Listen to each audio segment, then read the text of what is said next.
Engine dismantling. Cylinder head removal.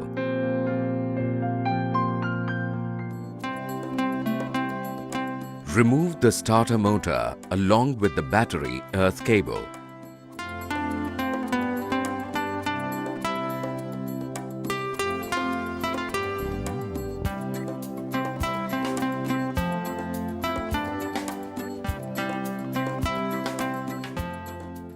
Loosen the spark plug. Loosening the spark plug once the cylinder head is removed from the engine may be difficult.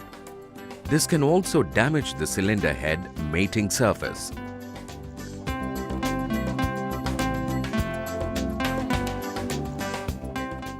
Remove the cylinder head cover bolts, rubber mount, and the cylinder head cover